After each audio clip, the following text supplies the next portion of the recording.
What is up, guys? Welcome to another video, and today we have got some Need for Speed 2015 gameplay. I actually had the opportunity to go down to Guildford and record some Need for Speed earlier this month, and oh my lord, was the game fun. But today, that's not what we're going to be discussing. We're actually going to be discussing the BMW M2, as you can see on your screen right now. Now, this car was unreal, both performance-wise and I think looks-wise. It does look pretty nice stock, but it's Need for Speed 2015. Of course, we're going to go ahead and slap some rims on as well as a wide body. But anyway, we're going to go ahead and discuss the actual body options for this car and then go through it, customize it, etc, etc. So depending on what car you go with, it's going to have a different customization options. Some cars will probably have more customization options than others, and the M2 was quite good in how many options it actually had, considering the car was only literally just announced. So, the body options, I'll bring up a big old list here, which you can see it had, you know, the wide body, the front split, the diffuser, the exhaust, the spoiler, and a whole lot more, as you can see on the screen now. I'm not going to insult you guys can read, so, you know, there's the big long list of stuff you can change. Now, as well as having an absolute load of customization options, the car handled really well. Now, I didn't put a lot of performance customization on the car, but it performed pretty goddamn good.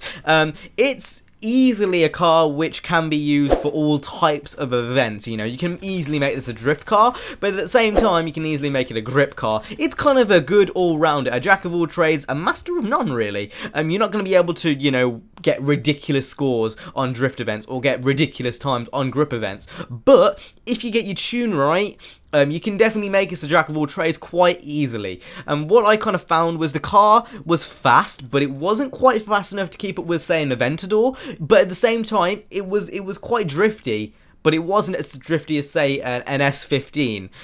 So, you know, it's kind of in the middle. It's kind of what you expect it to be. That's the only real way of explaining how this car handles in-game. And I will show a bit of that later on. But don't get me wrong, this car is pretty fast. Okay, so now you can actually go ahead and see me changing the suspension tuning. Now you can change the stance of the car, basically. So how low you want it to be, how wide you want the wheel offset to be, you know, the camber, all that kind of stuff. And that's basically all that the suspension does, and then obviously all the tuning in terms of how your car actually handles is within the handling tuning, which we will see in a minute. One thing I absolutely loved about the customization in this game was how it really does affect how your car sounds as well as appears. So say with the exhaust, if you change your exhaust to, say, I change it to a carbon exhaust, you can actually really tell how the car sounds different, if you know what I mean. So I had the stock exhaust on for a while because I hadn't unlocked the custom exhaust, and as soon as I unlocked the custom exhaust, I went ahead and slapped on a carbon one, and you could really tell the difference, which again was just mad in itself. And now finally we can finally see the handling tuning. So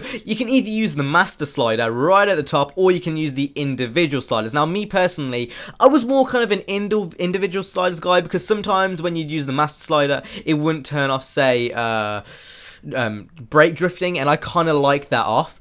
So it really depends on who you are and what you kind of prefer. Obviously you have the performance upgrade as well. I kind of did it backwards. I did the handling tuning and then did the performance upgrades. Really, if you're going to do it properly, do it the other way around, because then you're going to unlock more options in terms of the tuning bars. So do it the other way around. I did it the wrong way. But anyway, you can see me go ahead and changing everything here. There's a lot of options. You know, there's a lot of upgrades you can do. You can easily make this say up with an Aventador. Earlier on I said it's not as fast as an Aventador. Obviously you're going to need to use more upgrades, and I didn't get a chance to unlock every single thing in the game, but you probably could if you upgraded it enough. But either way, this car is absolutely mad, and me personally, I love the way it looks, and the way it sounded with that carbon exhaust was absolutely insane. Okay, and now we can see I'm taking it out for a spin. Now in this race specifically, you needed to beat 150 miles per hour during the time trial for it to be a valid lap. Now I really struggled with this event in the car I was in previously. I can't remember what I was in, but I was in some type of other car, and I was really struggling to hit the 150 mark. But as soon as I put some upgrades in this M2 and just let it out on a straight, this thing just annihilated that score. And as you can see, it sounds amazing as well as look amazing. I think it really worked well with that kind of really dark bluey metallic color. I think it looks really nice. I think I did a really good job. As you can see through the corners, it's quite grippy. It's a grippy drift car. That's the only way to really handle it. To get it out, it is going to take a bit of effort, especially with the tuning slider I had on, but you can definitely get it sliding, and it's very redeeming when you do, I'll say that much. And that's really about it for the BMW M2 in Need for Speed 2015. If you guys found this video helpful, enjoyable, or just generally useful, hit the like, subscribe. There's going to be a lot more Need for Speed 2015 content on the channel, so make sure to go ahead and just keep an eye out for that. But you guys have been awesome, stay safe, and I'll catch you guys later. Peace.